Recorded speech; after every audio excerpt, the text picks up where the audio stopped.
एक बार एक लड़का एक मंदिर में जाकर भगवान से पूछता है कि भगवान, पता नहीं आप यहाँ पर कितने सालों से खड़े हो, एक ही पोजीशन में, एक ही जगह पर, क्या आप बोर नहीं हो जाते? आपको इस बोरिंग से बाहर निकालने के लिए मेरे पास एक आइडिया है। एक दिन के लिए हम लोग रूप बदल लेते हैं। आप मेरे रूप में मेरी जगह पर आ जाओ और मैं आपके रूप में आपकी जगह पर आ जाता हूँ। इस तरह से हम दोनों की जिंदगी में कुछ बदलाव आएगा। आप एक दिन के लिए मेरी जिंदगी जी लोगे और मैं भी एक दिन के लिए आपकी जिंदगी जी लूंगा। इस पर भगवान कहते हैं कि बेटा, यहाँ पर खड़ा रहना इतना आसान नहीं है, तुमसे ये नहीं होगा। मैं यहाँ पर ठीक हूँ, तुम अपनी जिंदगी जियो और मुझे अपनी जिंदगी जीने दो, मुझे अपना काम करने दो। इस पर वो लड़का जिद करता है और कहता है कि नहीं भगवान जी, मैं कर लूंगा, एक ही दिन की तो बात है ना। इस तरह से एक दिन के लिए आपको भी तो छुट्टी मिल जाएगी ना, आप घूम सकते हो, रिलैक्स कर सकते हो। मैं कर लूंगा भगवान, कुछ भी मुश्किल नहीं है, मैं कर लूंगा। जब वो लड़का बहुत जिद करने लगता है तब भगवान जी मान जाते हैं और कहते हैं कि ठीक है, मैं एक दिन के लिए रूप अदला बदली करने के लिए तैयार हूं, लेकिन मेरी एक शर्त है। तुम मेरे रूप में जब मूर्ति बनकर एक दिन यहाँ पर खड़े होगे तो अपना दिमाग मत चलाना और चुपचाप से खड़ा रहना। लोग जब तुम्हारे पास आकर अपना दुख सुनाएंगे, तुमसे कुछ मांगेंगे, तो तुम कुछ मत करना, कुछ मत बोलना, तुम चुपचाप से खड़े रहना। ये काम मैं देख लूंगा, क्योंकि सबकी प्लानिंग मेरे पास है। तुमको सिर्फ खड़ा रहना है और कुछ भी नहीं करना है। इस पर वो लड़का कहता है कि भगवान जी, मुझे आपकी शर्त मंजूर है, आपने जैसा बोला मैं वैसा ही करूंगा। मैं यहाँ पर सिर्फ चुपचाप से खड़ा रहूंगा और बाकी कुछ भी नहीं करूंगा। अब वो लड़का भगवान के रूप में एक मूर्ति बनकर खड़ा हो जाता है और भगवान उसके रूप में बाहर आ जाते हैं। अब ये लड़का जब भगवान के रूप में मूर्ति बनकर मंदिर में खड़ा रहता है तो लोगों का वहां पर आना जाना शुरू हो जाता है। मंदिर में बहुत सारे लोग आकर उसके पास खड़े हो जाते हैं। कुछ लोग कुछ मांगते हैं, कुछ अपना दुख सुनाते हैं, लेकिन भगवान के बताए अनुसार, शर्त के अनुसार वो लड़का वहां पर चुपचाप से खड़ा रहता है। सबकी बातें सुनता है, सबका दुख सुनता है, लेकिन करता कुछ नहीं है। कुछ देर बाद एक आदमी मंदिर में उसके सामने आकर खड़ा हो जाता है और कहता है कि भगवान, मैं एक बिजनेस शुरू कर रहा हूँ, अपनी कृपा मेरे ऊपर बनाए रखना। कुछ ऐसा करना कि मेरा बिजनेस खूब चले, मैं खूब पैसा कमाऊं। मेरा ख्याल रखना भगवान, मैं जिंदगी भर आपके पास आऊंगा, आपकी पूजा करूंगा, बस मेरा ख्याल रखना। यह कहकर वो आदमी मंदिर में माथा टेकता है और वहां से निकल जाता है, लेकिन जाते जाते वो अपने पैसे की पर्स वहीं पर भूल जाता है। यह देखकर उस लड़के को, जो कि भगवान के रूप में, मूर्ति के रूप में वहां पर खड़ा था, उसे घबराहट होने लगती है, बेचैनी होने लगती है। वो उस आदमी से कहना चाहता है कि तू अपना पर्स यहीं पर भूल गया है, लेकिन वो जैसे ही कुछ कहने की कोशिश करता है, उसे याद आ जाती है वो शर्त जो कि उसने भगवान के साथ किया था कि कुछ भी हो जाए वो वहां पर चुपचाप से खड़ा रहेगा, लेकिन करेगा कुछ नहीं। शर्त याद आते ही वो लड़का वहां पर चुपचाप से खड़ा रह जाता है और कुछ नहीं करता।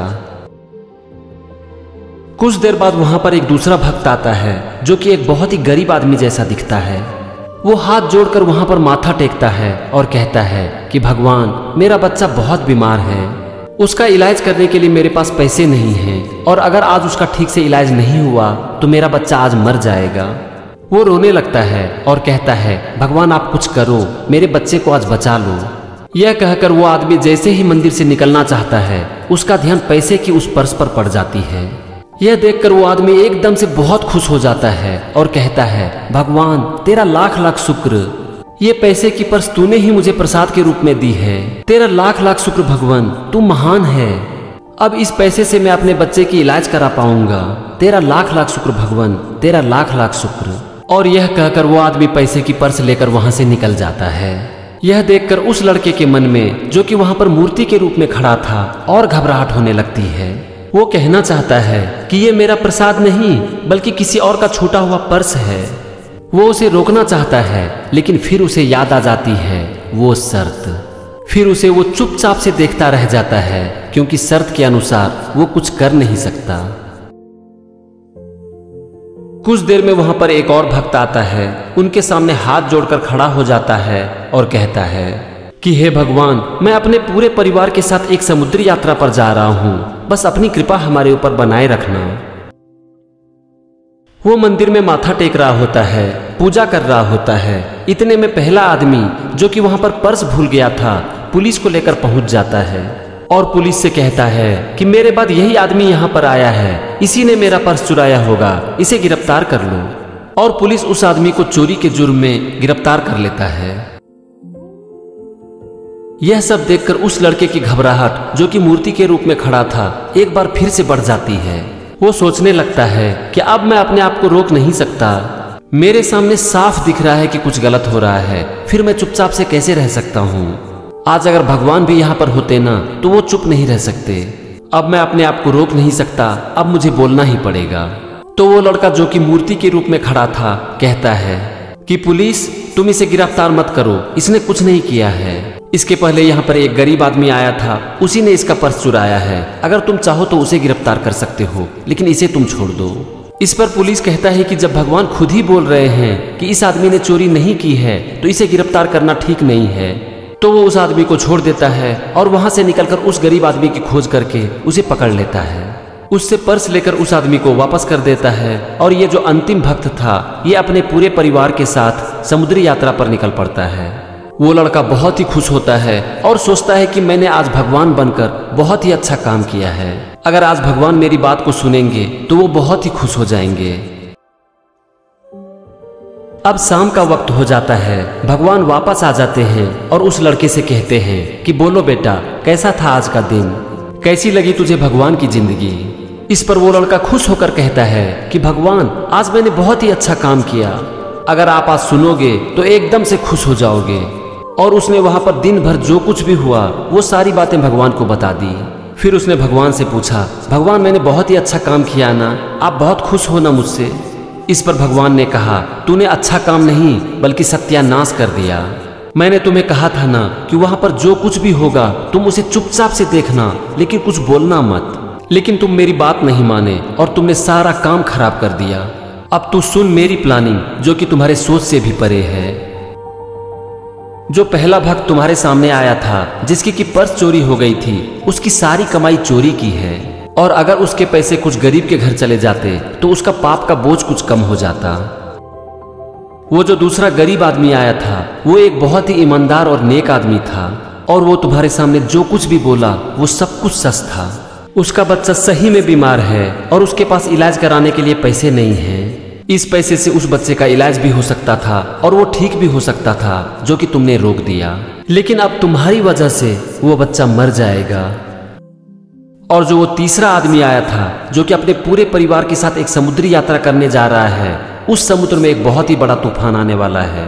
अब अगर पुलिस उसे कुछ दिन के लिए गिरफ्तार करती तो वो समुद्री यात्रा करने से बच जाता और इस तरह से उसके पूरे परिवार की जान बच सकती थी, जो कि तुमने बिगाड़ दिया। तुमने सारा काम बिगाड़ दिया। अब वो गरीब का बच्चा भी मर जाएगा और वो पूरा परिवार भी, जो कि समुद्री यात्रा करने जा रहा है। ये तो थी एक कहानी। और यह सुनकर क्या ऐसा नहीं लगता है कि हमारी जिंदगी भी तो कुछ इसी तरह से चलती है। हमारे साथ जब भी कुछ गलत होता है तो हमें लगने लगता है कि भगवान हमारे साथ ऐसा क्यों कर रहे हैं, हमारे ही साथ ऐसा क्यों हो रहा है, हमने किसी का क्या बिगाड़ा है, हमारी क्या गलती है, और अगर गलती हमारी नहीं है तो भगवान इसकी सजा हमें क्यों दे रहे हैं। ये सारा चीज हमारे मन में घूमने लगता है और हम इस सब चीज के लिए भगवान को ही जिम्मेवार ठहरा देते हैं। लेकिन कभी हम ये नहीं सोचते हैं कि भगवान की जो प्लानिंग होती है वो हमारी सोच से परे होती है और वो जो कुछ भी करते हैं हमारे अच्छे के लिए ही करते हैं।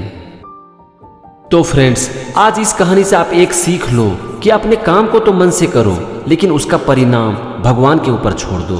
आपको अपने कर्म का फल मिलता है या नहीं मिलता है, अच्छा मिलता है या फिर खराब मिलता है, इन सब चीजों के लिए भगवान पर भरोसा करो और उसका फैसला उनके ऊपर ही छोड़ दो, क्योंकि वो जो कुछ भी करते हैं हमारे अच्छे के लिए ही करते हैं। और इसीलिए कहा भी जाता है कि हमारे साथ जो कुछ भी होता है वो अच्छे के लिए ही होता है। Thank you and wish you all the best.